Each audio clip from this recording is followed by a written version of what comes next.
では、すいません、定刻時刻の方になりましたので、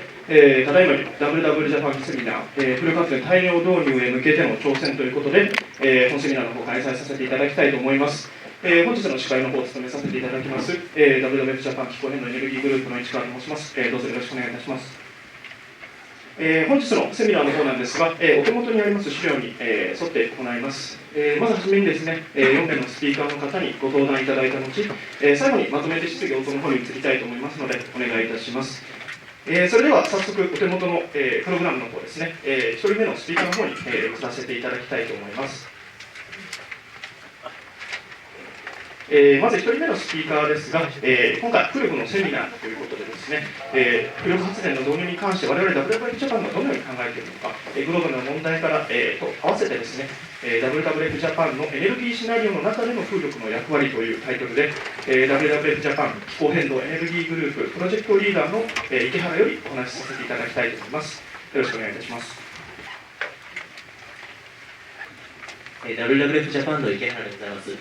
まず私の方からですね、今日豪華なスピーカーの方、後に控えていらっしゃいますので、簡単にこの風力発電に関わる問題提起といいますか、現状と課題、そういったところについて簡潔に話をさせていただきたいと思います。最初の方のちょっと WWF の説明のところは割愛させていただきまして、5ページの方をご覧いただけますでしょうか。私ども WWF が活動を行う際に大変重視している指標、その一つにこのエコロジカルフットプリントというものがございます。地球や自然環境といったものは元来私たち人類に対して食料や水、資源、エネルギーといったさまざまな恵みをもたらしてくれています。他方で私たち人類が環境に対して排出するさまざまな環境負荷、こういったものも吸収したり浄化してくれたりしています。こうした地球が持っている生産力、浄化力、こういったものを仮に数値で 1.0 というふうに表すと、実は現在世界はですね、地球 1.5 個分の生活をしているという状態になります。つまり地球が賄える能力以上に消費をして人類が生活をしてしまっているということになりまして、仮に世界全体がですね、日本と同じレベルの消費生活をした場合は地球が 2.3 個必要になるということになります。でこのですね、エコロジカルフットプリント、その構成要素を見てみますと、その最も大きな割合を占めているのがこのグレーの部分、カーボンフットプリント、つまり炭素の排出による負荷ということになります。したがいまして、ここからもですね、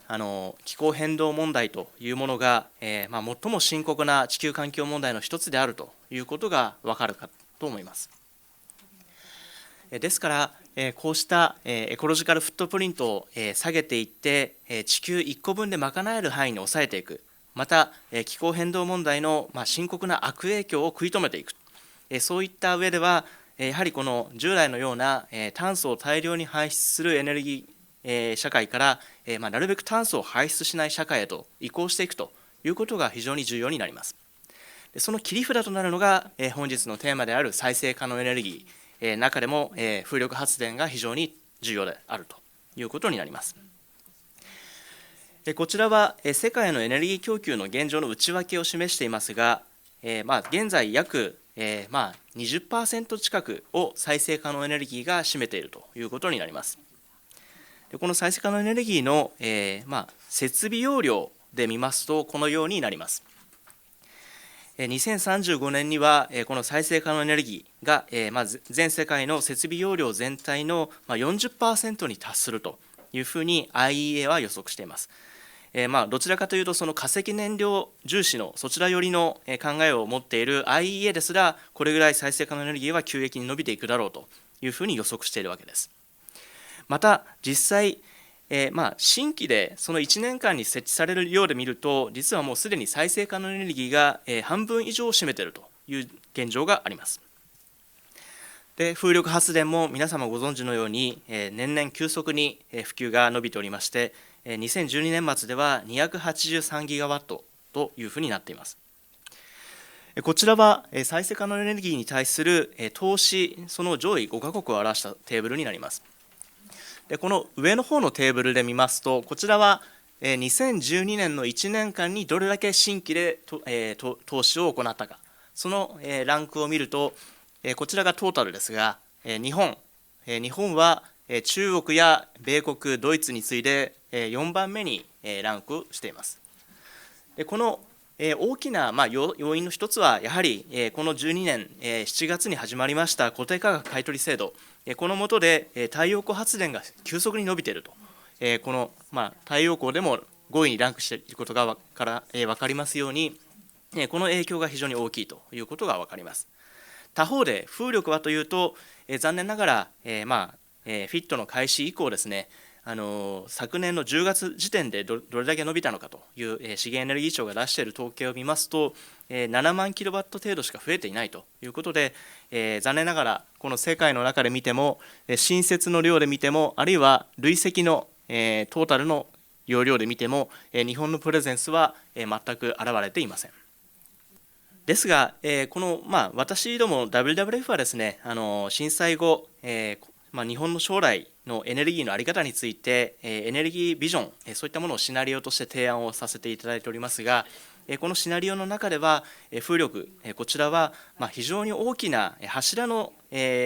なるようなエネルギー源の一つであるというふうに捉えて、シナリオを描いております。このシナリオのベースとなる考え方がこちらに示されておりまして、現在、すでに計算が立つような、既存の、省エネルギーの施策、そういったものを、運輸部門とか産業部門、業務部門、家庭部門、さまざまなセクターに順次普及拡大をしていくことによって、2050年には現状よりもエネルギー需要が大体半分ぐらいまで下げられると、そういうもう目新しい技術を使わなくてもそれぐらい省エネで減らせるということを、確認をしています。そしてその残ったエネルギー需要については、こういった、石炭、石油、ガスといった化石燃料に加え、この原子力、この辺りを徐々にその量を減らしていきまして、逆にこの辺り再生可能エネルギーの部分を少しずつ増やしていくということによって、2050年にはすべて再生可能エネルギーで賄うこともオプションとしては十分あり得るということを示しているのがこのシナリオになります。風力も非常に重要な位置づけとして想定をしています。ただ、電力需要というものは24時間365日刻々と変動するものですので、それを本当に全く不足なく賄えるのかといったところを、これは拡張アメダスのデータを用いて検証を行った結果を示しています。結果としては365日8760時間全く不足は生じずに電力を賄うことができるということが分かりました。でこのシナリオではですね、実はこの日中の太陽光とか風力の余剰電力を利用して、その部分はバッテリーに充電はするんですが、さらに余ってくる部分については実は水を電気分解して水素を作ると。その水素を燃料需要あるいは熱需要といったところに当てるという考え方をとっています。でその電力量で見ますと、このように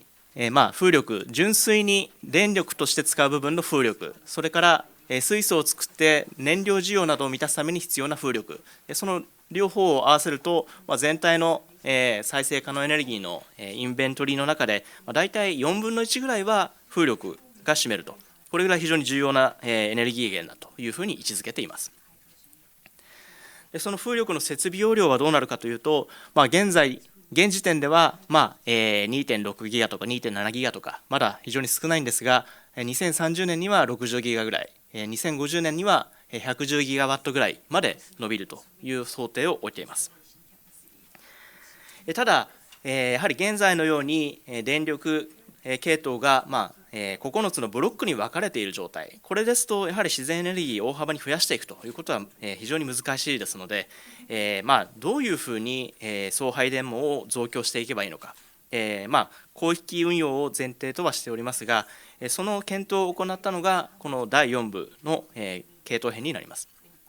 でこの結果は、簡潔に申しますと、この上の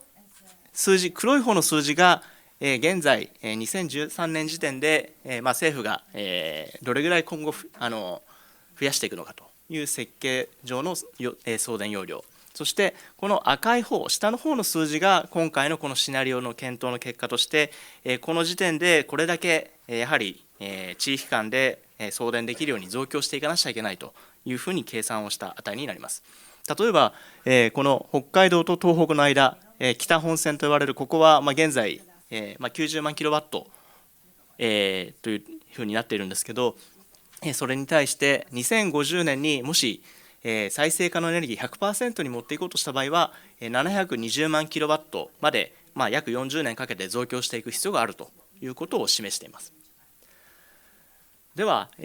ここへ至る途中の例えば2030年の断面ではどうかといいますと、こちらのようになります。2030年には再生可能エネルギーの割合は電力のうちの 50% を賄うというふうに想定を置いていますが、この結果を見ますとどの地域間の送電容量を見てもこの赤い数字がこの黒の数字よりも下回っていることが分かるのではないかと思います。つまり現在BAU このままでいってもそれ以上の増強をしなくてもこの再エネ割合が 50% まで高めることができる。また風力の設備容量も60ギガワット、つまり6000万キロワットまでさらなる増強なしにできるということを示しています。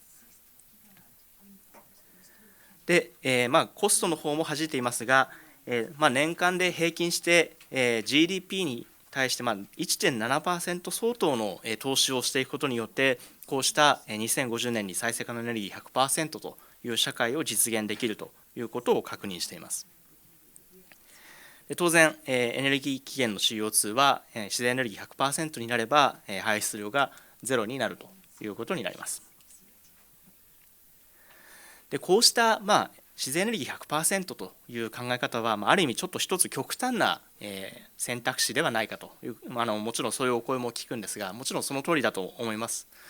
ただ国としてもそういったビジョンを持っている国もありまして、例えばこちらのデンマークの例ではこういったマイルストーンを描いています。つまり2050年にすべてのエネルギー需要、電気、燃料、熱すべてを再生可能エネルギーで賄う。でそのマイルストーンとしては2020年に電力需要の 50% を風力で賄う。2030年には石炭火力をゼロにする。2035年には電力と熱はすべて再エネで賄うと。こういったマイルストーンに対して例えば2020年については実は昨年の12月電力消費の 54.8% を風力が賄った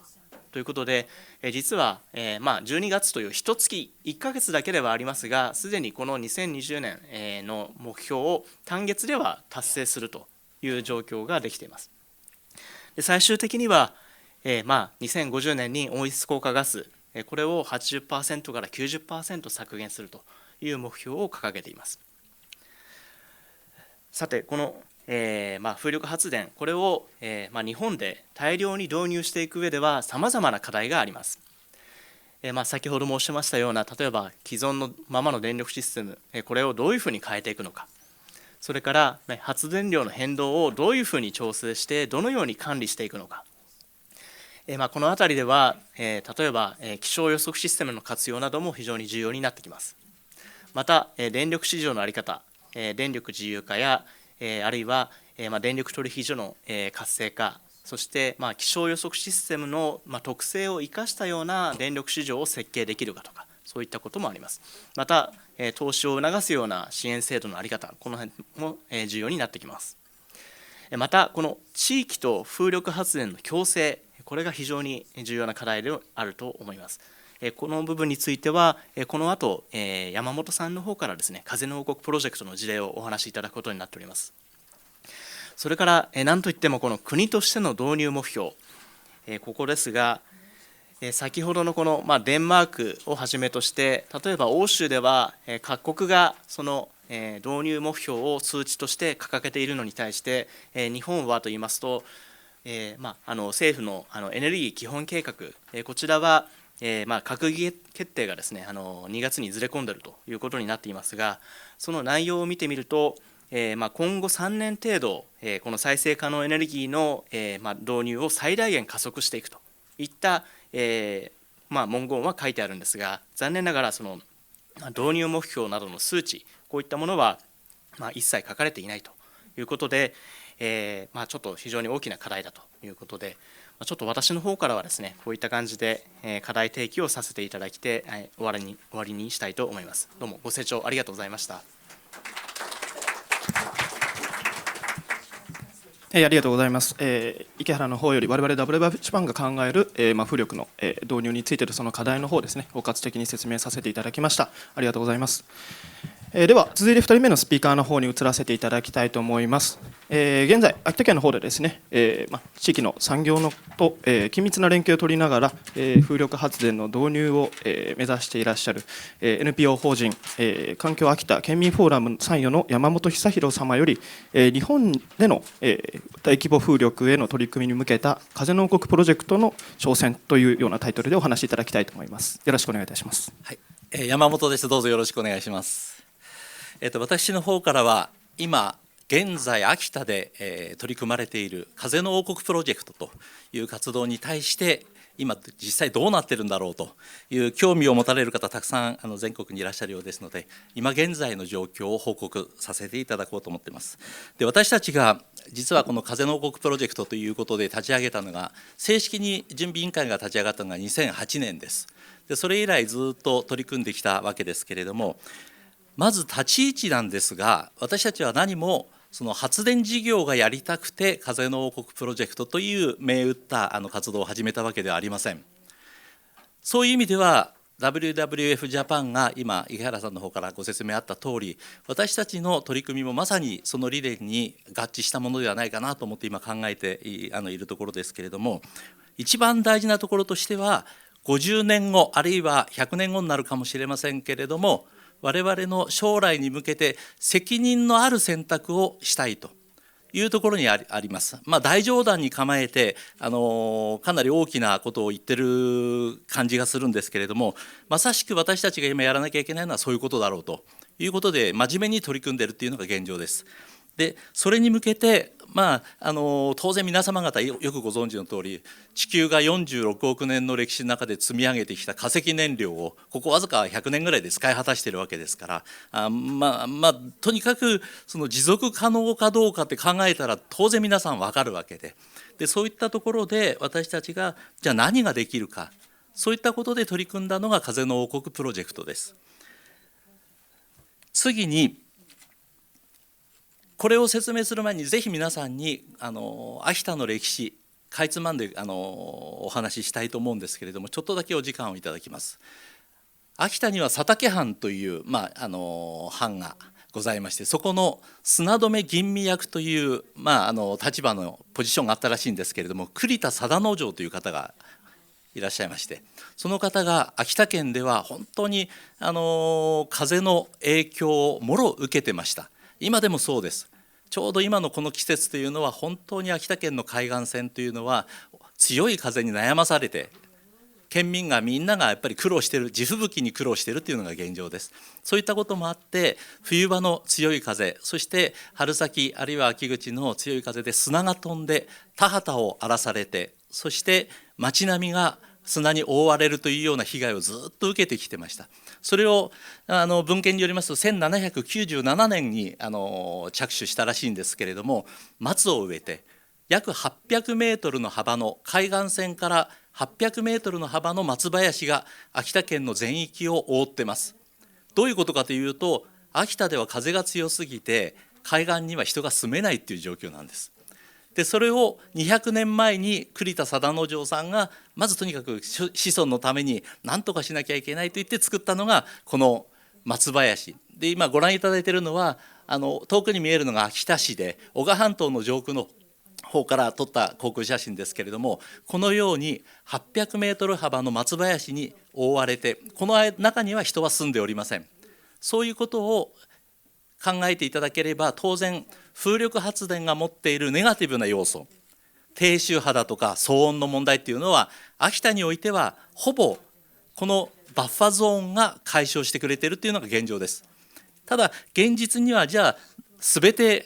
いい条件が揃っているかというと、なかなかそうはいかないんですけれども、その中で私たちが考えて、秋田においては一番強い風が、全国でも本当に風力発電に向いた安定した強い風があって、これまでは厄介者だったものが今こうやって風資源に変わってきたということをぜひ皆さんにお伝えするということで、実はもう県内各地でいろんなところで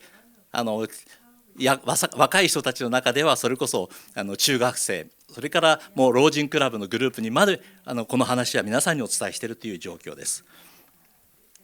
でもう一つ、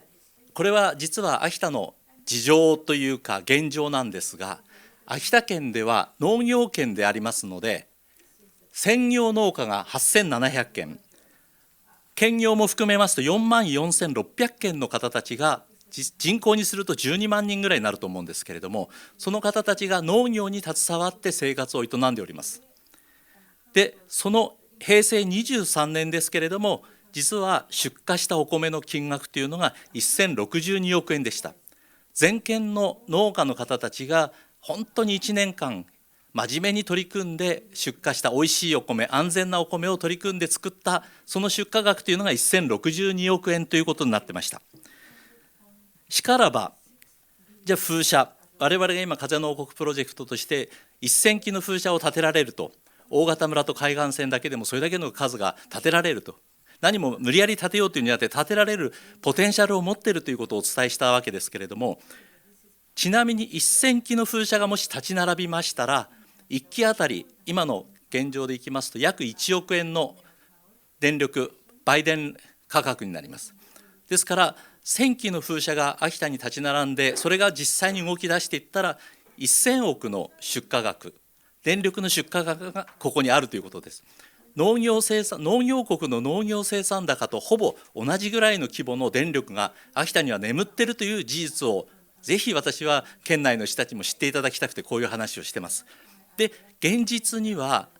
実はもうすでに115基の風車が並んで回っております。ただ残念なことにこの風車に関して言いますと、ほとんどが県外事業者あるいは大手事業者のものになっております。ですから売上、売電の価格も含め、ほとんど地元には見えてこない風力発電の事業なんです。ですからこれこそ我々は秋田の風資源をどうやって次の時代に引き継ぐか、秋田の風資源をどうやって子どもたちの未来に役立てるかと、そういうことを真剣に悩んだところで風の王国プロジェクトというのが実はスタートしたということです。でそこのスタートに関して第1ステージ第2ステージに分けてご説明いたします。第1ステージに関しては地上の風車、今言った大潟村の中だとか、あるいはこの写真にありますように秋田県の海岸線、非常にいい風が吹いております。いい風というのは実は風力発電にとっていい風というのは安定した同じ方向から吹き続ける安定した風がいい風ですから、秋田は偏西風と呼ばれる冬場の季節風が非常に強うございます。そういった中で取り組んでこられたのが秋田の地上の風車、海岸線と大潟村と。でこれに関してご説明しますけれども、実は2010年にネドから補助金をいただきまして 100% の調査費が出まして、で実現の可能性調査を行いました。でフィジビリティスタディで結果が出たのが大潟村の一応この大規模なところ一部です。これは全部じゃなくて、それから、これは秋田湾片上海岸から秋田市にかけての海岸線、これに向けてどうだろうということで実現の可能性調査を行いましたら、非常に有望な結果が出ております。ですからこれだけ結果が出たというのと、もう一つぜひ左上に見てほしいんですけれども、2011年にこのフィジビリティスタディが終了し、報告書をネドに提出しました。かなり分厚い資料なんですけれども、これをまとめ上げてネドに提出して OK ですよと言って完成したのが2011年の3月の8日でございました。ですから国に報告書を上げて承認をもらって、はいよくできましたと言って受けてもらえたのがわずか震災の3日前だったという事実です。でこれを私たちは非常に重く受け止めてまして、ただ単に発電事業だとか風資源だとかいう以前に、まさしく我々が今日本人として取り組まなきゃいけない問題がここにあるということで、大げさに言うつもりはないですけれども、これは我々の運命だと思って取り組んでおるのが現状です。次に、風の王国のじゃあ何をしようかと、ただ単に提案をするだけでは何も生まれません。そこで私たちは秋田で株式会社風の王国というのを設立しました。これは地元の人たち、地域の人たちが取り組む、要するに発電事業、地元の人たちの事業をできるだけ速やかに立ち上げられる、そういう種をまくための会社として風の王国という会社を作りました。これには秋田県内の製造業だとか、それから建設業だとか、それから公認会計士の先生方まで入っていただいて、全く見返りのない、後で利益配当ないかもしれないけれども、使うだけの会社かもしれないけれども、とにかくこの事業を立ち上げるために必要だから手を貸してくれと言って作った株式会社風の王国がスタートしました。でその理念ですけれども、3原則を作りました。一つは地域の企業、組織、個人がプロジェクトの2分の1以上を所有していること、要するに地元の人たちの会社だということです。それから2として、プロジェクトの意思決定は地域に基礎を置く組織によって行われること。端的に言うと、社長さんが地元の人じゃなきゃダメだと。大手企業から出向されてくる社長さんじゃなくて、地元の人たちが社長じゃなきゃ困るんだと。それから3番として、社会的経済的利益の2分の1以上は地域に分配されること。利益が出たら地元に半分貢献してもらいたいと。この3つのうちの最低でも2つはクリアしないと我々のグループ事業としては認めたくないということでスタートしました。これが一つの我々の風の王国プロジェクトの理念として生きているんですけれども、実はこの理念は私が考えたことではなくて、世界中のコミュニティビジネス、風力発電を含めたコミュニティビジネスが地域の人たちのビジネスとして成り立つための基本的な常識的な理念がこれです。私はこれをいただいて、ぜひ我々の 3原則ということで使わせていただきました。そしてまず最初にスタートしたのが、先ほどの海岸線のうちの一番北側、男鹿半島の付け根、船越地区というんですけれども、これは全体の中のほんの一部ですが、矢印の部分、青い矢印の部分が、ここに大型風車4基の風の王国男鹿という SPC、特別目的会社を設立しました。これは社長は男鹿市の方が、男鹿市の建設業の社長さんが担ってくれました。そして 100% 地元の出資で作った会社が立ち上がりました。でなんでこれを地元でっていう話になったかということを申し上げたいんですけれども、この事業こそ地元の人たちがやらなきゃいけない事業で、そして社長さんが地元で信頼を得ている、地元の人たちが社長さんがやってるんだば文句言わねえよなっていうような人を私たちは担ぎ出したということです。地元の人たちが人のやることだったらみんなで協力するよという SPC を作るのが我々の仕事だと思って、100% 地元出資、そして社長さんも地元で一番信頼を浴びている得ている人たちになってもらったというのがスタートです。でこれがもうすでに風況調査終わって、アセスも終わって、もうじき着工というところまで来ております。約30億円ぐらいの事業です。次に先ほどの海岸線の残りがまだあるわけです。その残りは実は右側のこれ新聞記事、これは昨年の末に12月に発表になった新聞記事で、風力発電の事業者を募集と公募されました。でその公募されたものに私たちが風の王国秋田という形でまた新たに SPC を作る、そういう作業に入っている。実は今日までがその資料を提出する期限日で、私は東京に来るために一昨日県の方にそれを提出して、無事に提出したことを終えてから来たんで一安心だったんですけれども、そういうこともありまして、風の王国秋田という SPC を地元の人たち、実はもうすでに10社が資本参加で協力すると言って、秋田県の中の力のある人たちがみんなが力を貸してくれて、10社のグループで今すでにこれを実現に向けて動こうとして申し込みを出したところでございます。で、公募ですからこれから先もう十数社の申し込みがあったらしいので我々が100% 公募で採択されるという保証はないんですけれども、ぜひ私たちはこれを実現してオール秋田で秋田の人たちが本当に頑張ったなと言われる規模の仕事をしたいと思って、これは多分160億から80億円ぐらいの規模になると思いますけれども、これも地元主導でなんとかものにしようということで今こぎつけたところでございます。でその影響があってかどうか、私たちはこれが私たちの、貢献度があっただろうなと思って自負しているところですけれども、実はドイツのエネルコンという、風車メーカー、ご存知の方多いと思うんですけれども、世界で一番高い、ただし世界で一番優秀だと言われている風車ですけれども、ここは実は地元の人たちにメンテナンスを振り分けるということは今までほとんどなくて、ブラックボックスで日本では日立パワーソリューションズが一手になってるんですけれども、今回能代市のグループ、能代機械工業会というグループがあるんですけれども、この人たちが今度エネルコン社のメンテナンスをまだ全部ではないですけれども、これからそれを担うことに、全国で初めて能代の市民グループが自ら立ち上げたメンテナンスグループを今動き始めて、それをエネルコン社から指定を受けて引き受けるという方向に動きつつあります。これがどんどん広がっていくことで、ますます地元にある意味大きな産業のうねりが出てくるんじゃないかなと思って期待しているところでございます。で次に風力発電だけじゃなかったんです。実はこれメガソーラーなんですけども、実は風力発電っていうのはスタートしてから結構時間がかかります。スタートしてからの時間がやはり3年5年かかりますので、その間にじゃあちょっと頑張ってやろうということでメガソーラー、これも SPC 目的会社風の王国片上という地元の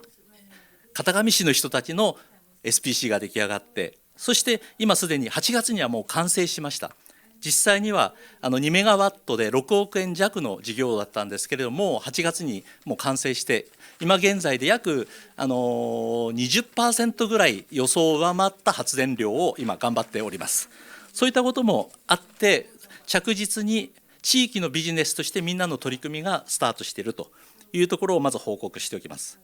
そして次に第2ステージです。これは私たちが先ほど池原さんからいろいろありましたけれども、私たちが今度日本の国として組まなきゃいけないテーマというのはこれだと思います。洋上風力、皆さんのお手元にチラシが添えてありますので、その内容に近いことを今申し上げるんですけれども、着床型、フロート型はまだ先だと思って見てます。結構コストがかかるんで。ですからまず第一は着床型、ヨーロッパではすでにもう現実に動いているものですから、着床型、それを実は6ブロックで426基のレイアウトを済ませました。秋田県沖は幸いなことに遠浅の海がありまして、男鹿半島の北側南側にかなりの広い面積を有しています。水深20メートルから30メートルというのが着床型の風力発電には向いているということで、これを実は426基配置をしました。これはその一部です。6ブロックのうちの4ブロックがこの地図に今載ってますけれども、こういう配置で実は7メガワット、今世界最大の洋上風力は7メガワットぐらいが今計画で上がってますけれども、この7メガワット、ブレードの直径が160メートルです。1本80メートルのブレードが3本もあるわけですから。でそういう7メガワットの風力発電を426基配置を済ませて、全部で300万キロワットの総出力になります。でその内容がちょっとここに示したところですけれども、特徴としては漁協が一緒に組んでいるということです。私たちがレイアウトをする前に一番最初に取り組んだのは漁協の組合長の方たちとの直談判です。いずれ私たちは洋上風力をやらなきゃいけない時期が必ず来ますと。その時に漁協が漁業権を振りかざして反対をするような秋田県であってほしくないと思ったからです。幸い秋田の漁協の組合長の方たちは非常に勉強熱心で、洋上風車がそれほど思ったほど我々の漁業にダメージがあるものじゃないということを皆さんよく勉強してました。そういうこともあって、実は皆さんが大切にしている漁場を守りたい、大事な季節ごとのカレーだとかいろんなお魚を取る場所がみんなやっぱりそれぞれ企業秘密で持ってますから、そこに我々はできるだけ触らないでレイアウトしたいんだと。そういうことで漁協の組合長さんたちの知恵を借りてレイアウトしたのが先ほどの426機のレイアウトですから、これは我々がレイアウトしたんじゃなくて、漁協の組合長さんを交えてみんなで作り上げたレイアウトが426機あったということです。でこれを実は漁協との組合共同作業で行ったっていうのは非常にある意味珍しいことらしくて注目をしていただいたのが現状なんですけども、そういうことを話してましたら、今度は海底ケーブルの送電線の問題が出てきました。で実は海底ケーブルのメーカーのエンジニアの人たちが、山本さんこの計画にぜひ私の知恵ちょっと提供させてくださいと言って、実は提供してもらったのが秋田沖、もちろん北海道沖からずっとつながると思うんですけれども、陸上の送電線だけでは非常に心もとないということで、最後はもちろんお金の問題にはなるんですが、やると決まったら1年でできる送電線ここにありますと言ったのが海底ケーブルで秋田沖から柏崎までつなぐと。でちなみに飛島、それから栗島、それから佐渡島ですか、島が3つぐらいあって、100キロ以内ぐらいのところに島があって、そこをつないで佐渡島から柏崎の言ってみれば東京電力の本線がありますので、そこにつなげるのが一番現実的だというアドバイスをもらいまして、これは経産省の方たちにも一応提案はさせてもらった内容です。そういったことも含めて秋田で取り組んでいる内容というのがここにあるチラシ、皆さんのお手元にあるチラシ、実はこれは昨年の2月の6日の日に国土交通大臣室で私にプレゼンをする時間が与えられまして、呼んでいただきまして、でこの話をさせていただいた。15分ほどでしたけれども、できるだけ内容を詰めてお話しするためにこのチラシを用意してお渡ししたということです。先ほどの漁協のことも、それから海底ケーブルのことも、遠浅のことも全て一応含めて国がやることであると私は言ってます。これは私たちのためじゃなくて、国がこれから必要とする資源がここにあるんで、ぜひみんなでやるべきだということで提案したのがこのチラシです。そういったもろもろを含めて私たちは取り組んでまいりました。で現実にはすでに秋田県ではこの洋上風力に対して県が主導で、昨年の7月31日から、研究会が発足してもう3回やってます。ですから秋田県の中では市町村も含め産学官金融全部で洋上風力で本当に秋田をしっかりとした産業構造を作ろうということで取り組んでいるというのが現状です。でここからは最後になりますが、私の方の全くこれは個人的な展望ですが申し上げたいなと思っている。風力発電エネルギー、風力エネルギーが日本の将来、まさしく WWF ジャパンが今提案しているそのものだと思うんですけれども、風力発電のエネルギーがこれからの日本の将来に必要とされるならばという条件付きです。私たちのためにやりたいじゃなくて、これはみんなの将来のために絶対に役に立つものであるという自信を持って進めていることなんですけれども、まずこの風力なんとか早く進めなきゃいけない。なぜかと言いますと、いざ風力発電をやりましょう、今の例えば7メガワット426基といったって3年5年でできるものじゃないんです。取り掛かってから10年20年かかるわけですから、今スタートしても実際に動き始めるのは5年後です。ですからその原発の再稼働、あるいはその最終処分場といって騒いで悩みをみんなで抱えているのはもちろんあるとは思います。私はそのことに触れるつもりはありませんけれども、でも風力エネルギーはまさしく必要なもので、取り掛かるのは一刻も早く取り掛かる必要があるということを申し上げたいんです。ですからやって害になるものじゃなくて、やらなきゃいけないことがここにあると。そして実は洋上風力に関して申し上げますと、これから日本のものづくりの進化が問われる時です。っていうのは、海の上で荒れ狂った海の上で壊れた風車があったらもうそこからしばらく使い物にならないわけです。ですから洋上風力に関しては絶対に壊しちゃならない風車なわけです。そうすると例えば日本車を取ってみてもそうですけれども、車はヨーロッパで生まれてアメリカで育って日本が追いつきました。20年30年遅れてスタートしたんです。ですから最初は日本の車はちょっと追いつくまで時間かかりました。でも30年50年の間に日本車は世界のトップを走るようになりました。今風車はまさしく最下位にいます。日本のものづくりの風車に関して言うと、日本のものづくりは世界の最高端にいると言っても語弊がないぐらいだけれども、ものづくりの技術者は必ずいるわけですから、それを私は20年あるいは50年先に日本製の風車が世界中で必要とされる時代が必ず来ると思います。それを信じているから、今日本人の技術者にチャンス到来ということでエールを送っている、それが私の現状です。ここまでを一つのくくりとして秋田が取り組んでいるその風力発電、みんなで取り組む必要があるからやってるということをぜひご理解いただいて、もし私に1000億2000億を貸すからやれって言ってくださるような方がいたら、本当に秋田の沖にすぐにでも洋上風力バンバン建てたいと思って願っているのが現状です。で最後になりますが、ここもせっかくの機会ですので私の宣言をしたいんですけれども、こういう形で進んでいったとき、私たちに任せてくれるんであれば、秋田県民、それから秋田の漁業関係者に関しては絶対説得して理解してもらえる自信はあります。そういったことも含めて誰かに頼って誰かを委ねてやってもらうんじゃなくて、秋田県民は今みんなでやろうとしていることをぜひご理解いただきたいと。でせっかくの機会ですから、秋田県のこれからをちょっと紹介して締めたいと思います。今秋田県は高齢化日本一先端を進んでおります。ただこれは言ってみればお年寄りが元気だという証拠なんです。年寄りが死んでしまうと高齢化はありませんので、ですから秋田に来ると年寄りが長生きできて元気に働けると言って私は負け惜しみを言ってます。そして